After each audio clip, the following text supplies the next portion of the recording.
हाफिज नईमुर रहमान साहब, आजकल सियासत में तो लोग एक जो काउंसलर की सीट होती है ना, उस पे करोड़ों रुपए खर्च करने के लिए तैयार हो जाते हैं और आपको पता है कि उसको भी नहीं छोड़ते हैं। फिर आपने तो सूबाई असेंबली की नशिस्त छोड़ दी सर, इलेक्शन कमीशन ने आपको फातह करार दिया और आपने कहा कि नहीं जी, यहाँ से तो पीटीआई के आजाद उम्मीदवार जीते थे। ये इतना बड़ा फैसला आपने क्यों किया? नहीं, सच और हक की बुनियाद पे किया है। पहले हमारा क्लेम ये था कि जो जीतेंगे तो वो हमें जीतने दो और जो हारेंगे हमें एक वोट भी इजाफी नहीं चाहिए।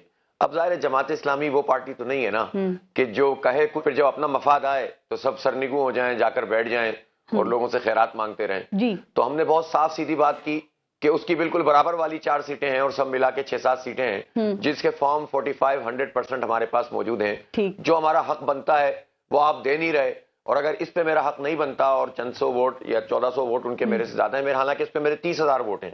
एक पीएस पे कराची में 30,000 वोट लेना कोई छोटी बात नहीं है, लेकिन उनके थोड़े से ज्यादा हैं तो मैं गलत क्लेम नहीं कर सकता और मैंने ये ऐलान किया सर, लेकिन आपने ये नशिस्त छोड़ने की वजह ये बताइए कि यहाँ से जो पीटीआई के हिमायती याफ्ता आजाद उम्मीदवार थे, ये सैफ बारी, ये जीते थे, लेकिन वो तो सर ये 11,000 वोट लेकर चौथे नंबर पे आए हैं और दूसरे नंबर पे ये एमक्यूएम के मांस मुकद्दम 20,600 वोट के साथ हैं और आपको यहाँ से 26,000 से कुछ जायद वोट, तकरीबन 27,000 के करीब मिले हैं।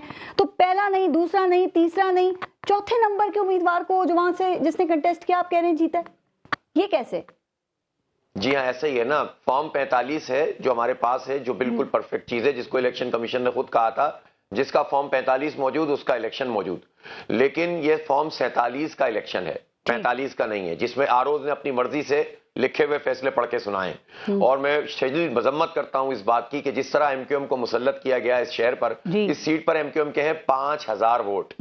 5,000 वोट वाली पार्टी को इन्होंने फॉर्म 47 में 20,000 कर दिया और मुझे चूंकि इन्होंने जिताना था ये, ताकि ये तासुर बन जाए कि हमने तो देखें बेईमानी नहीं की, तो उन्होंने 26 कर दिया, हालांकि मेरे 30,000 वोट थे। लेकिन जो मेरे से पहले वाली सीट है 128, इसमें तो जमात इस्लामी के सबसे ज्यादा वोट है ना, और 2,000 वोट पीटीआई के कम है, और फिर उसके बाद वो 3-4 हजार के ऊपर है जो एमक्यूएम वाला, वहां एमक्यूएम को कोई 30-20 हजार वोट देके जिता दिया। इसके बाद वाली 2 सीटें 23-24, इसके बाद वाली एक सीट है 126, उस सब पे जमात इस्लामी जीती हुई और एमक्यूएम को पीएस के ऊपर 5,000 से ज्यादा वोट नहीं पड़े, 6-7 कहीं पड़ गए, वो भी ठप्पे समय जहां इनके कब्जे हो गए थे। तो इतना फारिग पार्टी जो 5वें-6ठे नंबर की पार्टी को मुसल्लत कर दिया, तो इसको एक्सपोज करने के लिए मैंने ये काम किया है।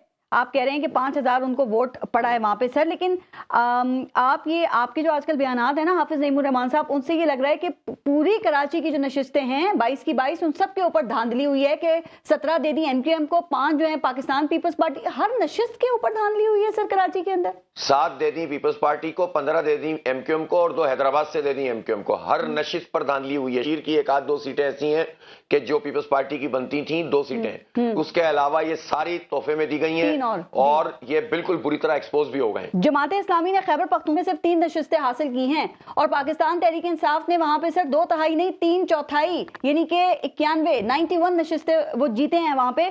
क्या खैबर पख्तूनख्वा में भी आप समझते हैं पीटीआई के हक में धांधली हुई है? नहीं, देखें, अगर हमारा क्लेम होगा ना कहीं पर तो हम फॉर्म 45 के साथ सामने आएंगे जी, ठीक है, जो साफ बात है। और आज भी हमारी मजलिस शूरा का इजलास हो रहा है और वहां पर भी बहुत क्लियर कट हमारी पॉलिसी यही है, फॉर्म 45 आपके पास तो आप सामने लेकर आएं और अपना क्लेम करें और कानूनी तरीके से साबित कर दें। और अगर जहां पर हमारा ये क्लेम नहीं बनता, वहां पर अगर हम जीते भी हैं और हम फॉर्म जमा नहीं कर सके तो उसको हम एड्रेस करेंगे कि फॉर्म क्यों नहीं जमा कर सके, निकाल दिया, क्या कर दिया।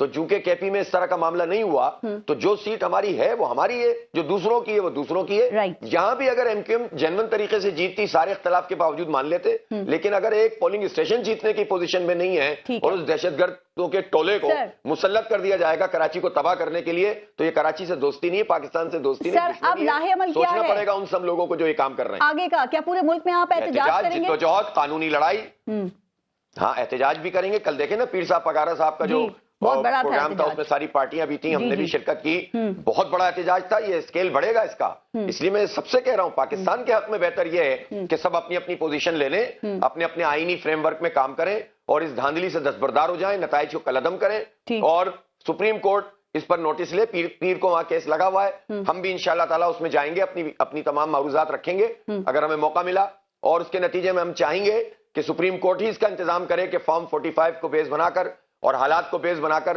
आप जो है वो एक इंक्वायरी करें और उसके नतीजे में یہ نتائج کالعدم کر کے اوریجنل نتائج کو جاری کیا جائے. ٹھیک, ایک آخری بات بتائیے گا کہ کے پی کے میں کیا پی ٹی آئی سے آپ کا اتحاد ہونے جا رہا ہے سر؟ چونکہ پہلے خبریں تھیں کہ بات چیت ہو رہی ہے, پھر اتحاد نہیں ہو سکا, پھر خبریں ہیں کہ کوئی بات چیت شروع ہو گئی ہے. بس دیکھیں, بات چیت ہو بھی رہی ہے اور ہمارے ہاں سے لیاقت بلوچ صاحب کو ذمہ داری دی گئی ہے اور وہ ان کے ساتھ گفتگو کر رہے ہیں. ان کے ہاں سے بھی لوگ آ رہے ہیں. اب ظاہر ہے شروع میں انہوں نے بالکل ہم سے کہا تھا, بعد میں انہوں نے پھر 2 حصے کر دیے تھے, اس پر ایک تھوڑا سا پرابلم ہوا تھا. البتہ بات چیت کا عمل جاری ہے اور جماعت اسلامی نے بھی یہ طے کیا ہے کہ جو اختیار امیر جماعت صاحب کا ہے وہ ان کے ساتھ اچھی طرح نیگوشیٹ کریں, بات چیت کریں. سر آپ نے کیا کوئی ایسی شرط رکھی ہے کہ صرف کے پی کے میں نہیں پورے ملک میں ہمارے ساتھ اتحاد کیا جائے, اور اگر ہے تو کیا ان کی طرف سے کوئی رضامندی ہے اس کے اوپر یا نہیں؟ اصل میں پہلے تو انہوں نے یہی بات کہی تھی نا, انہوں نے یہ بات کہی تھی کہ ہم پورے ملک میں ساتھ جائیں گے. پھر انہوں نے ہی اپنی بات میں تبدیلی کی جس کی وجہ سے تھوڑا سا مسئلہ آیا. لیکن میں اس موضوع کو عرض کرنا چاہتا کہ ہمارے ہاں یہ طے ہوا ہے کہ لیاقت صاحب کے علاوہ کوئی اور بات نہیں کرے گا اس پہ. ٹھیک, ایک آخری بات سر, آج آپ کی جماعت اسلامی کی شورا کا اجلاس ہو رہا ہے اس وقت, اور سراج الحق صاحب اپنے جو پارٹی عہدے سے مستعفی ہو گئے تھے تو ان کا جو استعفیٰ ہے وہ مسترد ہو گیا ہے, نہیں قبول کیا گیا, تو اب سراج الحق صاحب ہی آپ کے جماعت اسلامی کے امیر رہیں گے. جی اصل میں یہ سراج الحق صاحب کا بہت بڑا پن تھا کہ انہوں نے یہ سمجھا کہ ظاہر ہے کہ یہ پورا چونکہ میں لیڈ کر رہا ہوں تو اس کی وجہ سے میں ذمہ داری کو قبول کرتا ہوں. ہمارے ہاں الحمدللہ دیکھیں ہم نے بھرپور پاورفل مہم چلائی ہے, ہر جگہ پر کینڈیڈیٹ کھڑے کیے ہیں, ہم نے الیکشن لڑا ہے, اپنی چیزوں کو پیش کیا ہے, لوگوں نے ہمیں ووٹ بھی دیے ہیں. ٹھیک ہے, ہم بہت ساری جگہوں پہ نہیں جیت سکے, کوئی بات نہیں, تو ہمارے یہاں پوری یکسوئی ہے, امیر جماعت کی قیادت پہ یکسوئی ہے, اور اسی لیے شورا نے ان کی اس کو قبول نہیں کیا, اور الحمدللہ آج انہوں نے صدارت بھی کی ہے, وہ ہمارے امیر ہیں, اور ان کا بڑا پن ہے کہ انہوں نے یہ کام کیا اور شورا نے ان کی اس بات کو نہیں مانا.